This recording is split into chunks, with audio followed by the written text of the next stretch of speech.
Mr. Jones owned a cotton plantation and many slaves. One day he was talking to the owner of the plantation next to his, and Mr. Jones was lamenting the fact that times were tough. He was having to work his slaves harder than ever, and was having trouble with some of them being disobedient or trying to run away. The other plantation owner said he knew someone who could help. Day 1. One day Mr. Jones called his slaves together so a man named Mr. Smith could talk to them. Before beginning, Mr. Smith whispered to Mr. Jones, "Whatever I say, do not contradict me or interfere, and I promise you your slave troubles will end." "My name is Mr. Smith," he said to the slaves, "and this may be the happiest day of your lives. From today forward, you will no longer be slaves, but free men." Mr. Jones was so shocked he started to step forward, but Mr. Smith gestured for him to remain silent. He did, only because the other plantation owner had spoken so highly of Mr. Smith's skills. "You are no longer the property of Mr. Jones," Mr. Smith continued. "You are free. No more would you be forced to labor for the benefit of Mr. Jones. Now you can work for yourselves." Now the slaves were all murmuring and looking at each other. Many were smiling, many were looking puzzled. "In fact, you are now free to leave the plantation whenever you want," Mr. Smith said.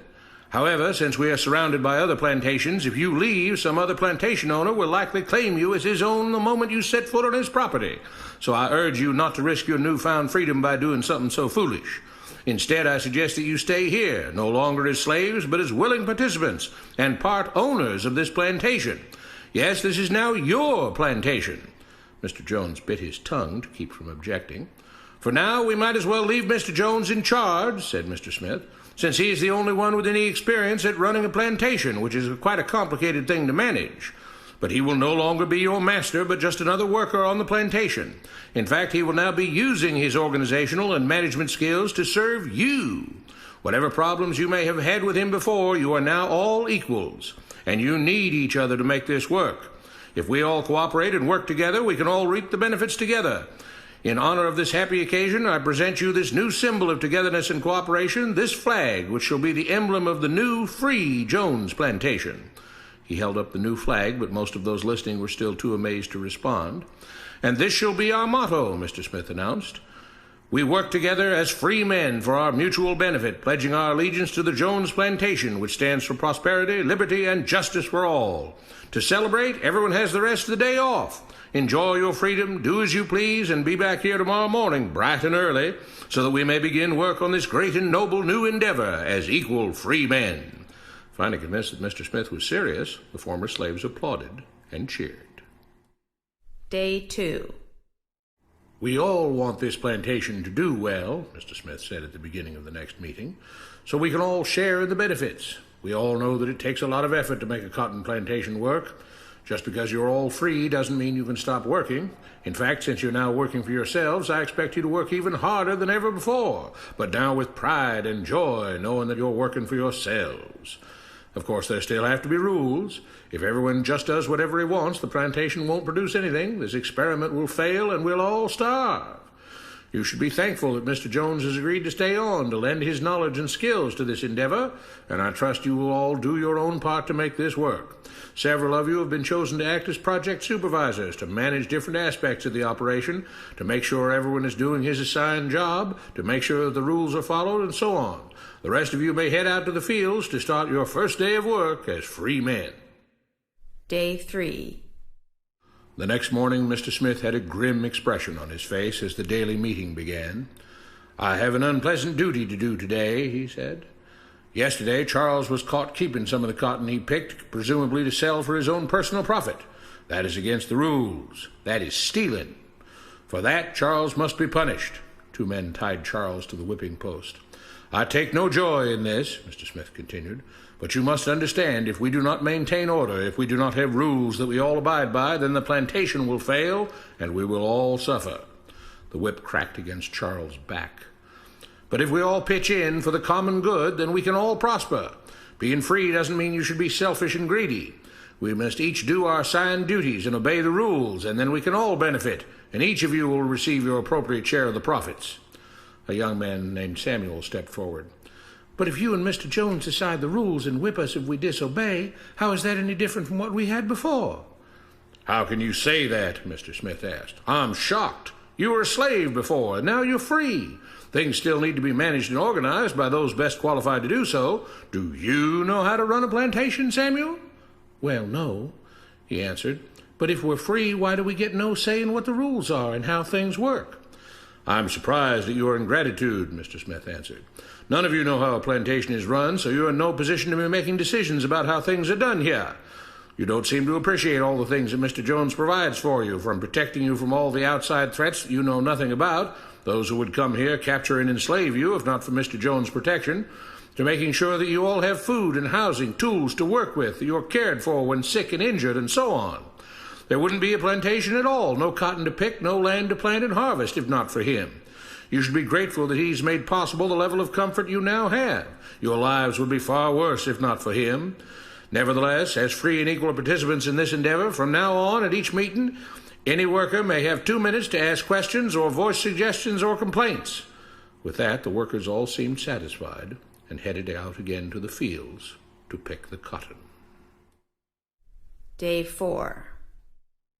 "I have a big announcement," Mr. Smith said as the daily meeting began.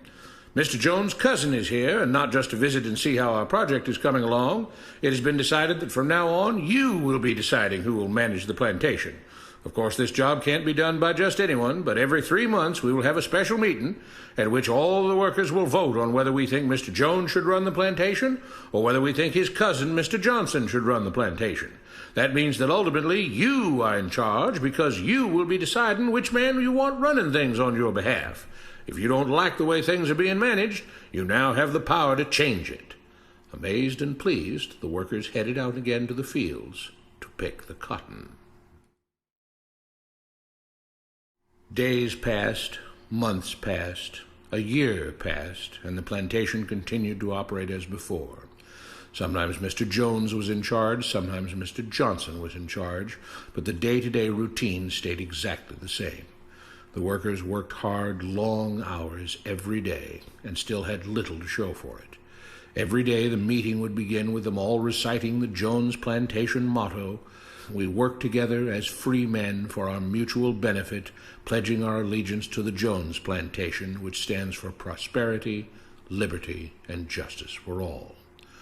One day Mr. Smith announced, "Samuel is asked to say a few words this morning, and whatever the rest of us may think of his ideas and opinions, we are all free here, and that means we are all allowed to speak our minds. So, Samuel, you have 2 minutes. Begin." Samuel stepped forward, looking scared. "I was excited when all this started," he began, glancing nervously at Mr. Smith and Mr. Jones. "But don't you all see what's happened here? Nothing has changed. We're all still slaves." There were grumbles of disagreement from the crowd. "They tell us what to do and whip us if we don't. They still make all the rules and punish us if we disobey. They let us make suggestions and complain about things, but they never really change anything. They let us choose between Mr. Jones and Mr. Johnson, but what's the difference? The situation stays the same. We do all of the work and they take as much as they want and decide how much they'll let us keep. They live in luxury, made rich by the cotton we pick. We do all the work and have to build our own huts, grow our own food, and take care of ourselves. They leave us just enough that we don't revolt or run away. This is not freedom. We're all still slaves. They've only changed the words they use, but nothing else has changed. They say we're all free and equal, but we're not. They command and we obey. That's not freedom. That's not equality. They say we're free to leave, but all that means is that we're free to be someone else's slave. Why should we work or obey the rules? We didn't agree to this. They made the system. They forced it on us. They control and rob us and call it freedom. They've deceived you into thinking that being able to choose which slave master you'll work for is the same as being free. It's not. Open your eyes. If you keep what you produce, they call it stealing. When they take what you produce, they call it sharing and fair distribution. Can't you see that this is all? Your time is up, Samuel, Mr. Smith announced calmly. At his gesture, 2 supervisors grabbed Samuel by the arms and led him to the whipping post. I'm sorry, Samuel, but you've broken the rules. There are rules against encouraging others not to work and encouraging others to break the rules. You're only hurting all of us with your discontentment and your complaining and your disobedience. The whip fell, and Samuel let out a grunt. Without rules, without order, all would be lost. Without law, there would be chaos. We can't just behave as wild animals, each doing whatever he pleases. We must all follow the plan and all do our duty for the betterment of everyone. And those who do not must be punished. The whip fell again, and blood flowed freely from Samuel's back. Samuel, it is you who are stealing from the others. When you don't do your assigned work, you are making more work for others. When you disobey the rules, it is you who are endangering the future of everyone else here. You are the thief. You are the criminal. You are the one trying to destroy the arrangement that keeps us all safe and prosperous. At every lash of the whip, the other workers cheered louder and louder, some yelling curses at Samuel. Being spoiled and selfish, you complain about everything, talking as if you're oppressed. But you are the one ruining things. You are the one keeping us from being all we could be. It is your greed and your rebelliousness that is hurting all of us. They all play by the rules, Mr. Smith said, gesturing at the others. What makes you think that you don't have to? You think you're above the law? There were loud yells of agreement as the whip fell again. We must maintain order, Mr. Smith proclaimed, to make this plantation great, to make it so that we can all be happy and prosperous. To have the society we want, there have to be rules.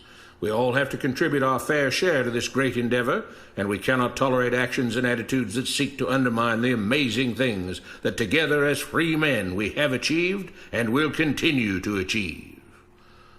Mr. Jones was smiling as he gave Mr. Smith a pat on the back. The crowd was cheering so loudly that none of them had noticed that Samuel had died.